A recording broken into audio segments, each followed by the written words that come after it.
내가 해 아래에서 한 가지 불행한 일이 있는 것을 보았나니 이는 사람의 마음을 무겁게 하는 것이라. 어떤 사람은 그의 영혼이 바라는 모든 소원에 부족함이 없어 재물과 부요와 존귀를 하나님께 받았으나 하나님께서 그가 그것을 누리도록 허락하지 아니하셨으므로 다른 사람이 누리나니 이것도 헛되어 악한 병이로다. 사람이 비록 100명의 자녀를 낳고 또 장수하여 사는 날이 많을지라도 그의 영혼은 그러한 행복으로 만족하지 못하고 또 그가 안장되지 못하면 나는 이르기를 낙태된 자가 그보다는 낫다 하나니 낙태된 자는 헛되이 왔다가 어두운 중에 가매 그의 이름이 어둠에 덮이니 햇빛도 보지 못하고 또 그것을 알지도 못하나 이가 그보다 더 평안함이라. 그가 비록 1000년의 갑절을 산다 할지라도 행복을 보지 못하면 마침내 다 한 곳으로 돌아가는 것뿐이 아니냐. 사전적 의미로 행복이란 생활에서 충분히 만족하고 기쁨을 느끼면서 흐뭇한 상태를 의미합니다. 행복은 생활에서 충분히 만족해서 기쁨을 느끼면서 흐뭇한 상태가 행복이다. 사전적 의미입니다. 자, 만족이 소유에 있다면 얼마나 소유를 해야 충분히 만족해서 흐뭇한 상태가 될 수 있을 것 같습니까?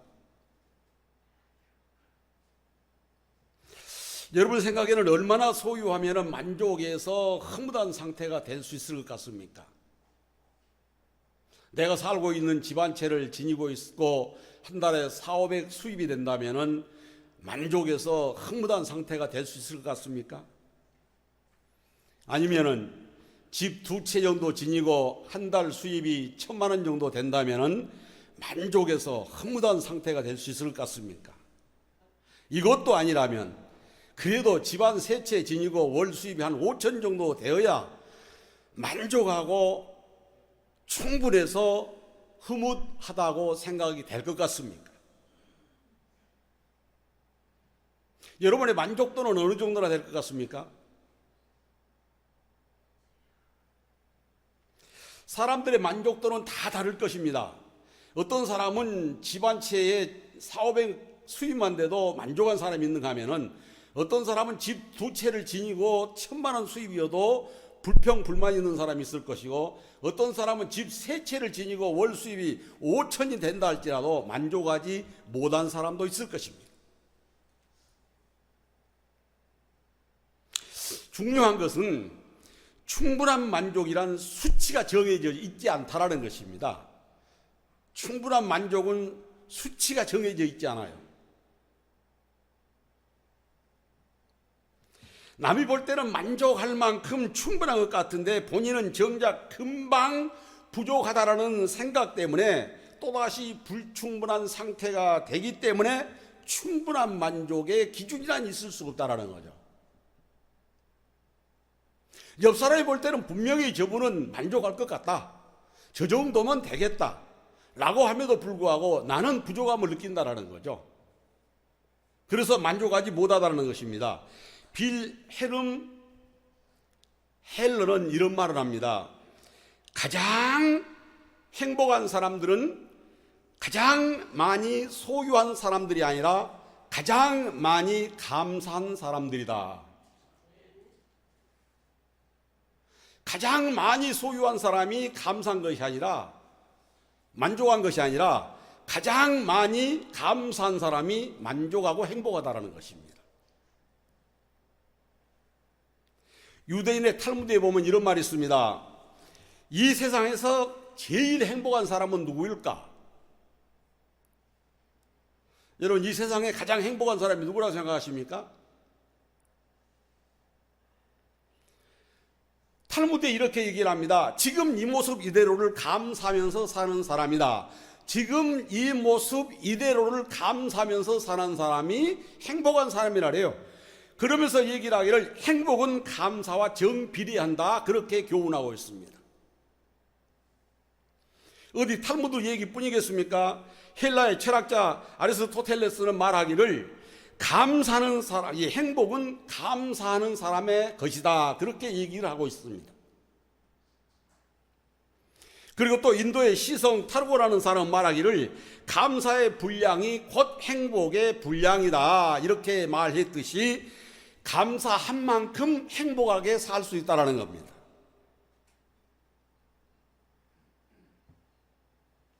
주어진 삶에 감사하는 사람이 행복하게 살 수 있다 그런 얘기죠. 자, 한문에서 행복이라는 행자를 쓸 때에 이 다행행자를 쓰는 건 다 아실 겁니다. 행복할 때 행자를 다행행자를 씁니다. 자, 그런데 여기서 다행이라는 행자를 쓰는데 다행이라는 얘기는 뭘 가르쳐서 다행이라고 얘기를 할까요? 여러분, 무엇이 다행입니까? 무엇을 다행이라고 얘기를 할까요? 이 다행이라는 글자는 일찍 죽는다는 뜻을 가진 요자와 거스르다라는 뜻을 가진 역자가 합쳐져서 일찍 죽는다는 것을 면한다라는 얘기입니다. 일찍 죽는다라는 걸 면한다. 이것이 다행이라는 거예요. 자, 원치 않게 일찍 죽을 수 있었는데 죽지 않았음이 감사하다는 게 다행이라는 거죠. 자, 그렇다면 여러분, 충분한 만족의 소유로는 행복할 수 없겠지만은 살아있음에 감사하면은 충분히 행복할 수 있는 조건이라는 얘기입니다. 내가 소유로는 만족할 수 없고 행복할 수 없지만은 살아있음에 감사하면은 충분히 행복할 수 있다는 거예요. 여러분, 지금 코로나19 전염병으로 많은 사람들이 세계적에서 죽어가고 있지 않습니까? 많은 사람들이 또 전염되어져서 시정을 겪고 있지 않습니까? 그럼에도 우리는 이렇게 하나님께서 보호해주시고 지켜주신 가운데 건강을 유지하고 살아갈 수 있는 것, 이거 복된 사람 아니겠습니까? 그러니까 소유의 행복이 있는 것 아니다 그런 말씀이죠. 자, 여러분, 행복은 우리가 다 알다시피 말로는 잘합니다. 행복은 멀리 있는 것이 아니라 가깝게 있다. 다 알아요. 자, 그런데 그것을 깨닫지 못하면 일평생 행복을 쫓아다니다가 그 행복을 해보지도 못하고 죽는다라는 겁니다. 자, 오늘 본문 1절 말씀에서 말씀하기를 내가 해 아래서 한 가지 불행한 일이 있는 것을 보았나니 이는 사람의 마음을 무겁게 하는 것이다 그랬습니다. 불행한 일이 있는데 마음이 무거운 것이 불행한 일이래요. 마음이 무거운 것이. 수고하고 무거운 짐진 자들아 다 내게로 오라 내가 너희를 쉬게 하리라 그랬습니다.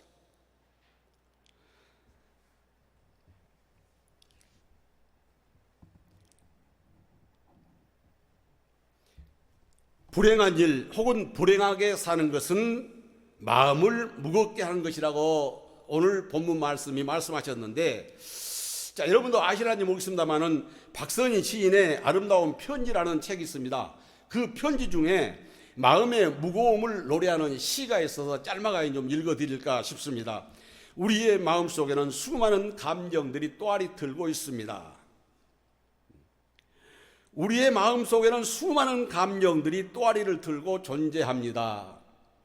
사랑, 미움, 슬픔, 기쁨, 걱정, 괴로움, 아픔, 그리움, 그리고 이름 지을 수 없는 표현하지 못하는 수많은 감정들, 그것들의 무게로 인하여 우리의 삶이 주체할 수 없을 만큼 힘들고 무거워지곤 합니다. 기억에도 무게가 있다는 것 아세요? 좋지 않은 기억과 쓸데없는 기억들은 제발 좀 내려놓았으면 좋겠는데 온갖 것들을 다 기억하고 있으니 마음이 더 무겁잖아요. 삶이 더 어수선하고 천만근 같잖아요. 마음이 가벼우면 몸도 가벼운데 이게 바로 마음에도 무게가 있다는 것 아니겠어요? 저 나무 한 그루도 제 삶을 가볍게 하기 위하여 얼마나 슬픈 노력을 하는지, 무성하게 잎을 내고 화려한 꽃을 피우다가도 때가 되면 미련 없이 이파리 하나 남기지 않고 다 털어내잖아요. 무성하고 화려했던 시절을 추억하면서 우리는 행복하게 살기 위해서 태어났답니다.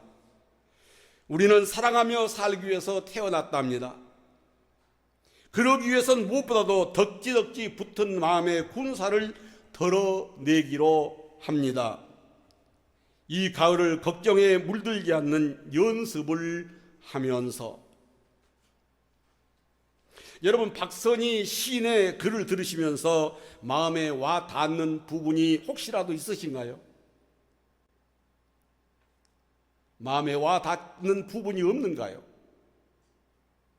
저는 이 글을 보면서 덕지덕지 붙은 마음의 군살이라는 표현이 마음에 와 닿는데, 뱃살보다 마음의 군살이 더 몸과 마음에 해가 된 것 같아서 신경이 쓰입니다. 뱃살보다도 마음의 군살. 여러분, 마음을 무겁게 하는 것이 불행이요, 마음을 가볍게 하는 것이 행복입니다. 마음에 덕지덕지 붙은 마음의 군사를 오늘 말씀을 들으면서 우리 모두 함께 털어내는 시간 되었으면 좋겠습니다.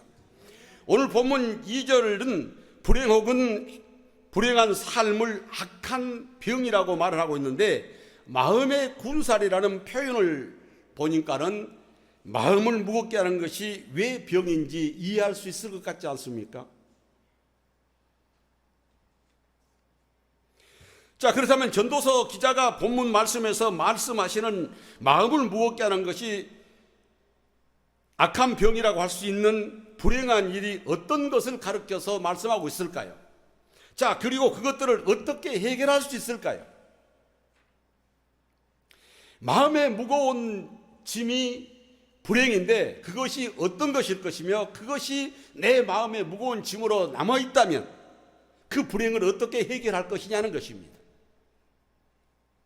첫째로 재물과 부여와 종기를 누리지 못한 것이 불행이라고 말하고 있습니다. 그러니까 하나님께서 주신 풍요로움, 부여, 종기, 이것을 누리라고 주셨는데 누리지 못한 것이 불행이라는 거예요.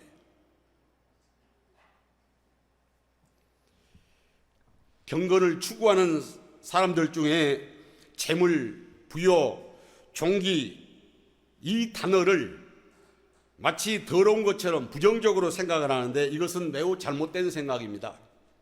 자, 재물과 부여와 종기를 하나님께 받았다는 2절 말씀처럼 그것들을 하나님께서 우리에게 선물로 주신 것 아닙니까? 하나님께서 선물로 주시는 것은 너희들이 마음껏 누리라고 주시는 거예요.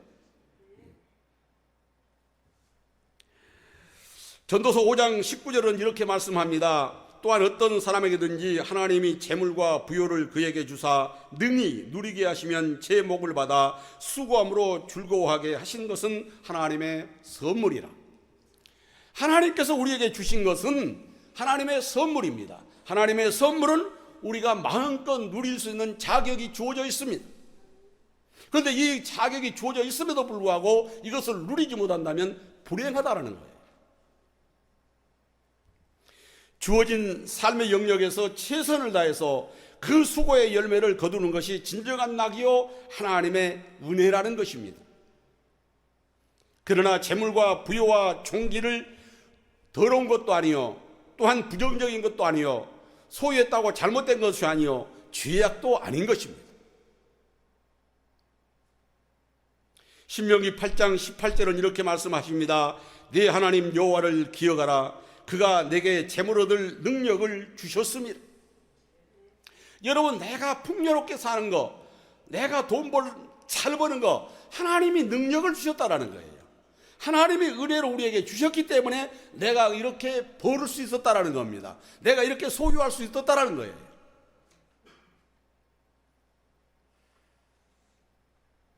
이 말씀은 하나님께서 재물을 얻을 능력을 주셨기 때문에 재물을 얻은 것이니, 재물을 소유했다고 해서 교만하지 말고 하나님의 영광을 위해서 사용해라, 그런 의미예요.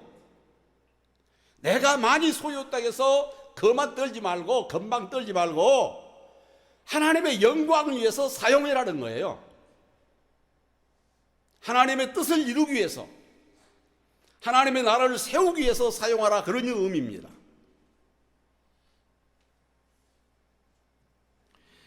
여러분, 괜히 내가 머리가 좋은 게 아닙니다. 괜히 내가 손재주가 있는 거 아니에요. 괜히 내가 돈 벌 능력 있는 거 아니에요. 하나님께서 주셨기 때문에 내가 지혜로운 것이고 내가 손재주가 있는 것이고 내에게 사업에 수단이 있는 것이지 내가 잘나고 똑똑하고 많이 배워서 그런 거 아니다라는 겁니다. 하나님이 주셨기 때문에 가능하다는 거예요. 하나님은 높이기도 하시고 낮추기도 하신 분이 하나님이십니다. 하나님이 이렇게 재물 얻을 능력을 주셨기 때문에 재물이 얻어졌다, 모아졌다라는 거예요.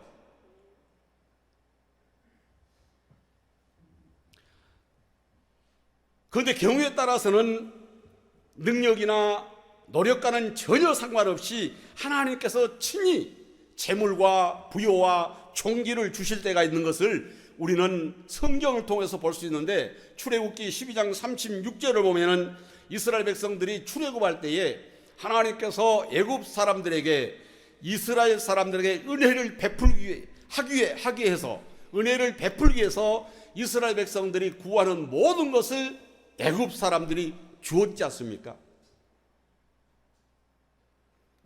이스라엘 백성들이 하나님께 구한 것도 아닙니다. 하나님께서 친히 그들에게 부요를 주시기 위해서 애굽 사람들의 마음을 감동시켜서 구하는 것마다 다 주게 했던 것이 바로 신명기 12장 36절의 말씀입니다. 어디 그뿐이겠습니까? 신명기 6장 민수기 아까 출애굽기 12장 36절의 말씀이었고, 신명기 6장 11절에 보면은 내가 채우지 아니하는 아름다운 물건이 가득한 집을 줄 것이고, 또 내가 파지 않은 우물을 얻게 할 것이고, 내가 심지 않는 이제 포도원과 감람나무를 얻게 할 것이고, 그래서 내게 배불리 먹게 하시겠다라고 신명기 6장 11절에 말씀하신 것을 우리는 볼 수가 있게 됩니다. 솔로몬도 그 하나님을 경험했지 않습니까? 그가 하나님께 지혜를 구했습니다. 그러자 하나님께서는 구하지 않는 부와 영광도 주시겠다고 약속하신 말씀이 열왕기상 3장 13절 말씀 아닙니까? 내가 또 내게 구하지 않은 부귀와 영광도 내게 주노니 내 평생의 왕들 중에 너와 같은 자가 없을 것이니. 하나님께서 하나님의 마음에 드니까 구하지 않는 것도 이렇게 풍요롭게 채워주신 것이 하나님의 은혜요, 하나님의 사랑입니다. 하나님께서 주신 재물은 탈날 일도 없습니다. 문제가 생길 일도 없어요.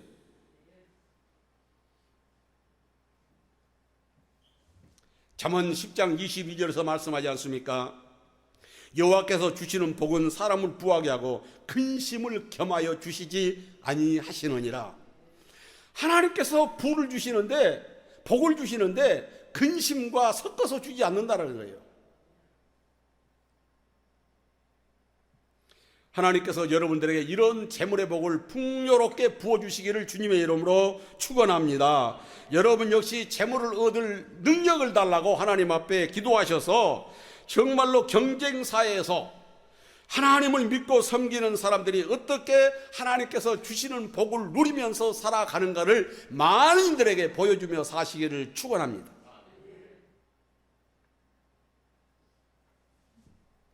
그런데 그렇게 재물과 부여와 총기를 받았는데 그것을 누리지 못하고 다른 사람이 누린다면 어떻게 되겠습니까? 하나님께서 나에게 은혜를 주셨고, 하나님께서 나에게 복을 주셨고, 하나님께서 나에게 재물을 주셨는데 그걸 내가 누리지 못하고 다른 사람이 누린다면 얼마나 안타까운 일이냐는 겁니다. 그야말로 화병 날 일이고 그야말로 불행한 일이 아니겠습니까? 연세가 있으신 분들은 간혹 옛날에 이런 말씀들을 들었으리라 생각을 합니다. 주변에서 고생하다가 살만하면 죽은 사람을 보면서 그렇게 얘기하잖아요. 아이고, 그렇게 고생하더니 살만하니까 가는구먼. 고생해서 이제 모아서 누릴만 하니까 가는 사람들을 가르쳐서 이게 살만하니까 가는구먼. 그렇게 안타까워했던 것이 우리 옛 나이 드신 분들의 삶의 정서였습니다.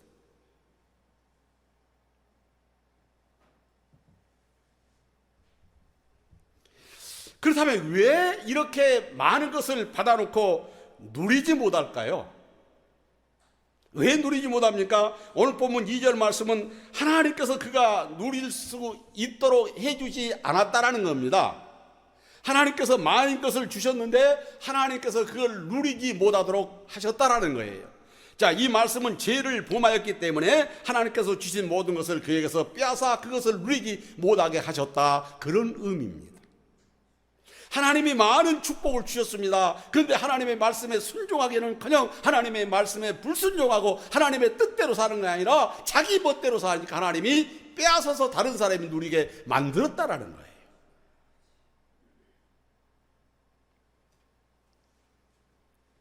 여러분, 사울을 보십시오. 사울이 자기가 왕 되려고 노력해서 왕 된 거 아닙니다.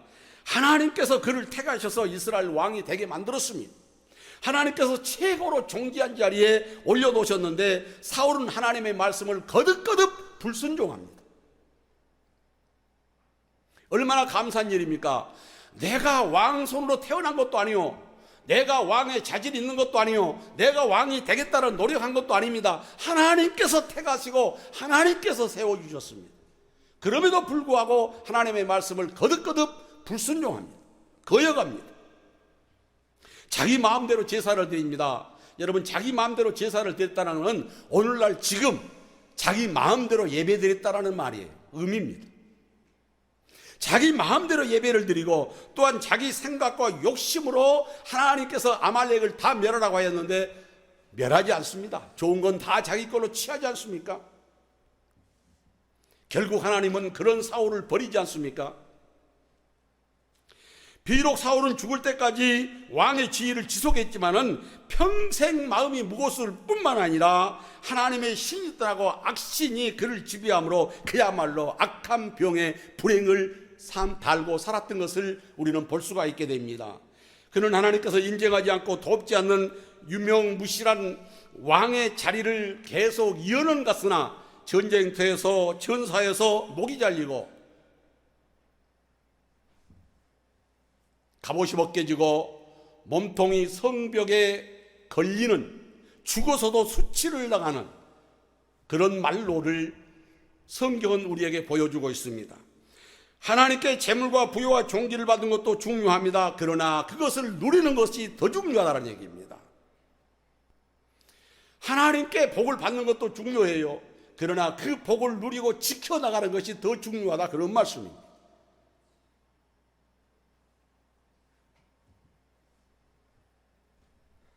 그렇기 때문에 사울처럼 하나님의 말씀에 불순종한 것이 아니라 내 욕심과 내 의지와 내 생각대로 사는 것이 아니라 하나님께서 요구하시는 삶을, 하나님이 기뻐하는 삶을, 그의 나라와 그의 의를 구하면서 살아야 된다는 얘기입니다. 자, 두 번째로 불행으로 만족하지 못하는, 행복으로 만족하지 못한 것이 불행입니다. 행복하면 행복으로 만족하며 살아야 되는데 행복함에도 불구하고 모든 것이 갖춰졌음에도 불구하고 모든 것을 누리고 있음에도 불구하고 만족하지 못하는 것이 불행이다라는 거예요.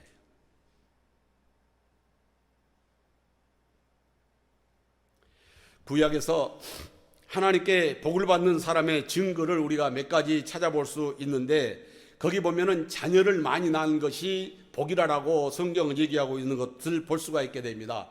리브가를 가르쳐서 천만인의 어머니가 되니라고 축복하셨고, 또한 야곱의 아내들은 아들들을 낳고 하나님을 찬송하면서 하나님께 영광 돌렸던 것을 우리는 볼 수가 있게 됩니다. 또 시편 127편은 뭐라고 얘기합니까? 자식들을 여호와의 기업이라고 얘기했습니다. 그러면서 장사의 수중에 화살 같다라고 말씀을 하면서 이것이 그의 화살통에 가득한 것이 복이다라고 시편 27편을 말씀하고 있습니다. 하나님께 복을 받는 또 다른 증거는 자, 뭡니까? 장수의 복이죠. 하나님께서 장수의 복을 약속하고 있는데 자, 출애굽기 20장 12절에 보면은 부모를 공경하면 하나님께서 주신 땅에서 생명이 길 것이라 말씀합니다. 또 신명기 11장 9절에서는 하나님의 말씀을 지키고 자녀에게 그 말씀을 가르친 것이 장수의 복이라고 그랬습니다. 오래 살 거라고 그랬어요. 그리고 또한 잠언 10장 27절은 여호와를 경외하면 장수할 것이다 라고 말씀하고 있습니다. 그러니까 자식을 많이 낳는 것이 복이요 장수한 것이 복이라고 말씀하고 있다는 얘기죠. 자, 그런데 본문 3절을 보면은 100명의 자녀를 낳고 장수하여 사는 날이 많은 어떤 사람을 언급하고 있습니다. 자녀를 많이 100명을 낳고 장수하여 오래 사는 사람을 얘기를 하면서 이어서 4절로 5절에서 그렇게 얘기합니다. 낙태하여 햇빛도 보지 못하고 그것을 알지도 못하는 이가 이보다 더 낫다. 자, 무슨 얘기입니까? 자녀를 100명을 낳습니다. 그리고 오래 삽니다. 장수합니다. 그런데 그 사람보다도 낙태되어져서 이 세상의 햇빛을 보지 못하고 죽은 그가 더 낫다라는 거예요. 언뜻 이해가 안 가는 얘기 아닙니까? 자녀가 100명이나 있고 장수에 오래 사는데 낙태되어서 죽은 애만큼도 못하다면, 오히려 낙태되어서 죽은 아이가 이보다 더 낫다면 이유가 뭐냐는 얘기죠. 주어진 환경, 주어진 여건, 주어진 삶에 행복하지 않고 감사하지 않고 하나님 앞에 영광 돌리지 못한 삶을 산다라는 겁니다. 자녀가 100명이고 장수하면 얼마나 은혜고 얼마나 큰 축복이겠습니까?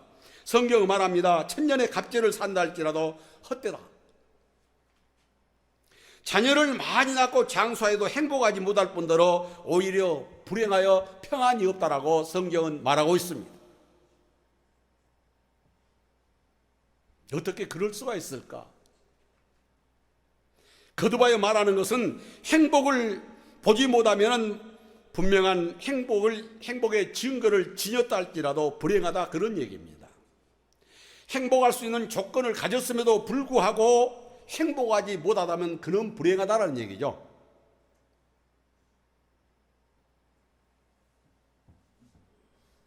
그렇다면 여기서 말씀하는 행복으로 만족하다, 행복을 보다라는 말은 무슨 뜻일까요? 행복으로 만족하다, 행복을 보다.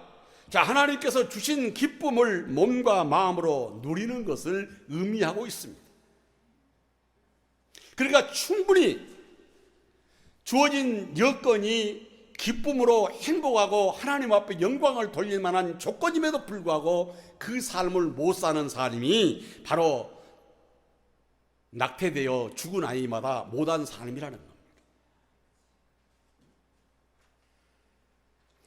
자, 2절 말씀은 하나님께 받은 것을 빼앗겨서 내가 아닌 다른 사람이 그것을 누리는 것이 악한 병이자 불행이라고 했습니다. 자, 그런데 3절은 그것을 빼앗기지 않아도 불행한 사람이 있다라고 말합니다.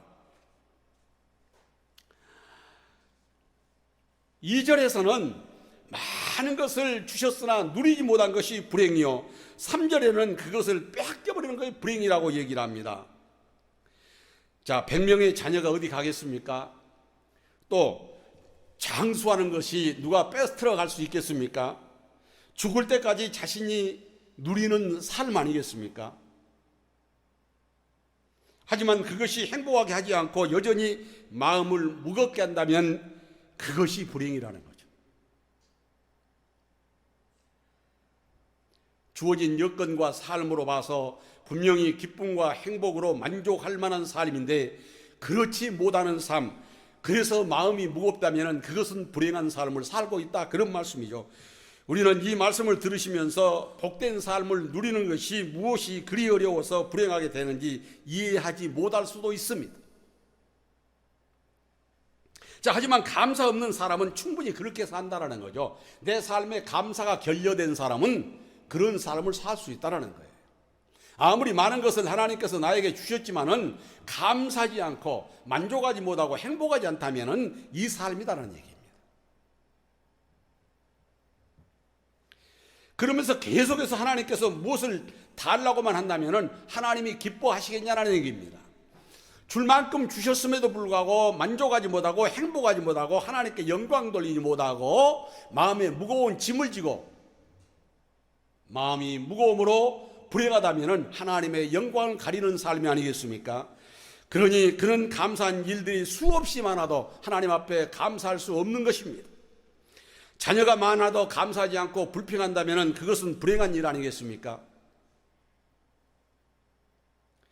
장수하면서도 감사하지 않는다면 그것 또한 불행한 일 아니겠습니까? 출애굽할 때 이스라엘 백성들을 보세요. 이스라엘 백성들의 곧 내 모습이 아니었을까 생각을 합니다. 하나님께서 그들에게 얼마나 삶의 현장 속에서 자기들이 수고하지 아니하고 애쓰지 아니하도 먹고 입고 누릴 수 있도록 다 해 주셨음에도 불구하고 이스라엘 백성들은 만난 원망이요 불평안이었습니까? 저와 여러분 역시 다른 사람에 비해서 풍조가 차고 넘치게는 안 주셨다 손치더라도 남한테 손버리지 않을 정도는 묻고 쓰고 할 수 있는 여건과 환경은 다 가지고 있지 않습니까? 그럼에도 불구하고 거기에 행복하지 못하고 거기에 만족하지 아니하고 거기에 하나님의 은혜를 감사하게 생각하지 아니하고 불평하고 원망한다면 그 삶이 내 모습이 바로 이스라엘 민족의 모습이 아니겠습니까? 이스라엘 백성들이 출애굽에서 광야에서 원망하는 것이 뭡니까? 그들이 불평할 것이 아무것도 없습니다. 40년 동안 광야길을 길어서 신이 떨어지지 않았어요. 그런데 하찮은 부추 못 먹고 마늘 못 먹은 것을 원망하지 않습니까? 우리가 원망하는 거, 불평하는 거 보면은 큰 것이 아닙니다. 매력 가지고 원망하고 불평하는 거 아니에요. 소소한 거, 마늘, 부추, 보잘것없는 거, 별것 아닌 거, 이스라엘 백성들이 원망했고 불평했던 거, 이 부분 가지고 원망하고 불평합니다. 부족해 합니다. 사랑하는 여러분, 여러분의 생각은 어떻습니까? 하나님께서 여러분에게 주신 은혜와 축복을 날마다 헤아려 보면서 사십니까? 그런 삶을 살지 못한다면 오늘 이 시간 이후부터도 순간마다 하나님이 주신 은혜와 하나님이 주신 복을 헤아려 보면서 사시기 바랍니다. 그렇다면 원망보다는 불평보다는 감사와 하나님을 찬양하는 찬양이 나올 수 있을 것입니다. 우리가 다 잘 알고 있는 찬양이 있는데 날 구원하신 주 감사라는 찬양의 그 가사를 쭉 보면은 참 우리가 감사하지 못했던 그 내용들이 쭉 나열되어 나오는 것을 우리가 볼 수가 있게 됩니다. 날 구원하신 주 감사, 모든 것 주신 감사, 지난 추억인의 감사, 주 내 곁에 계신 감사, 향기로운 봄철 감사, 외로운 가을 감사, 사라진 눈물도 감사라고 고백을 하고 있습니다. 길가에 장미꽃도 감사하고 장미꽃 가시도 감사하고 따스한 가정을 주신 것 감사하고 또 기도에 응답하신 것도 감사하고 기도의 응답을 거절하는 것도 감사다라고 고백을 합니다. 자, 이렇게 감사하는 사람의 마음이 무거울 수 있겠습니까? 이렇게 감사하는 사람의 마음이 하나님을 불평하고 원망할 수 있겠습니까? 내 삶이 불행하다라고 얘기할 수 있겠습니까? 이런 삶이야말로, 이렇게 감사가 넘치는 삶이야말로 날마다 내 삶에 행복이 넘쳐나고 의욕이 넘쳐나고 정말로 순간마다 하나님 앞에 찬송이 저절로 흘러나오지 않겠습니까?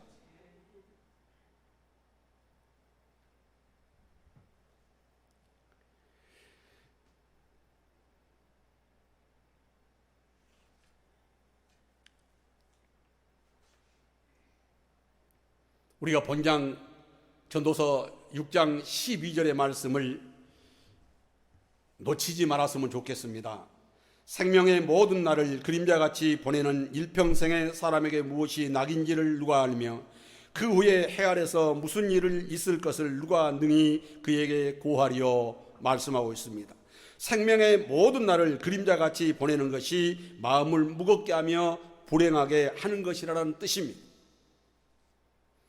그림자는 실체가 있는 것 같지만은 허상이며 쉽게 사라진 것이 그림자 아닙니까?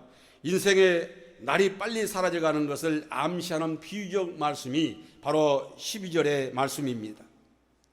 빨리 지나간 것이 아쉽지만은 지나간 것도 지나가는 순간도 감사하면 가치가 있고 행복한 순간들이었지 않겠습니까?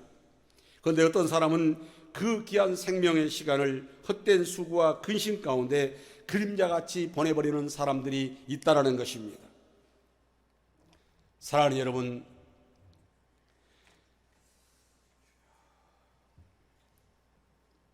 우리가 매 순간마다 하나님의 은혜를 생각해 보면은 감사하지 않을 수가 없습니다. 저는 정말로 매 순간을 감사하면서 삽니다. 제 주변에 많은 목사님들이 은퇴를 하셔서 계시는데 그분들이 보니까 대부분이 다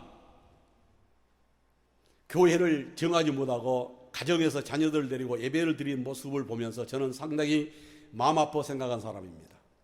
그런데 그분들 얘기를 들어보니까 교회 가서 적응을 못한다라는 거예요. 은퇴한 목사가 무슨 교회에 적응을 하고 못하고 어디 있겠습니까? 섬길 수 있다는 감사한 거죠.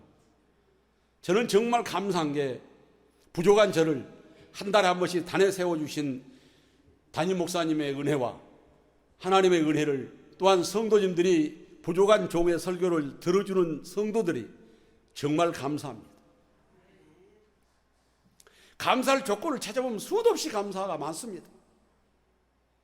우리가 쉽게 놓쳐버리기 때문에 원망이 나오고 불평이 나온 것 아니겠습니까? 사실 우리가 강한 척에도 우리 인간이 정말로 연약한 존재예요. 정말로 부족한 존재 아닙니까? 얼마나 연약하면은 눈에도 보이지 않는 코로나19 바이러스의 공포를 느끼고 두려워하고 많은 사람이 죽어가고 있지 않습니까? 강한 것 같지만은 연약한 존재가 우리 인간의 존재입니다. 나로서는 아무것도 할 수 없는 그런 연약한 존재, 이런 존재가 하나님께 의지하고 하나님께로부터 능력과 은혜와 성령의 힘을 공급받게 되면은 부족하고 연약하지만은 모든 것을 해낼 수 있고 세상을 이기며 승리할 수 있는 능력의 사람으로 변화될 수 있습니다. 자, 이제 2020년도 얼마 남지 않았습니다. 이 얼마 남지 않는 한 달 기간 동안에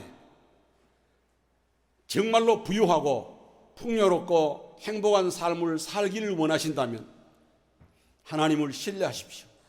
그리고 하나님의 말씀을 품으십시오.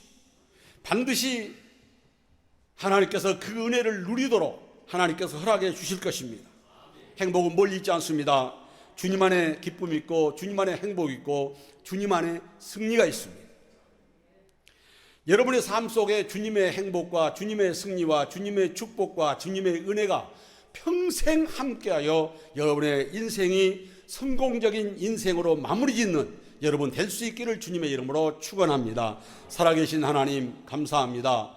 오늘 전도서 6장 1절로 6절의 말씀을 통하여 행복과 불행이 마음에 있다라는 제목으로 말씀을 전했습니다.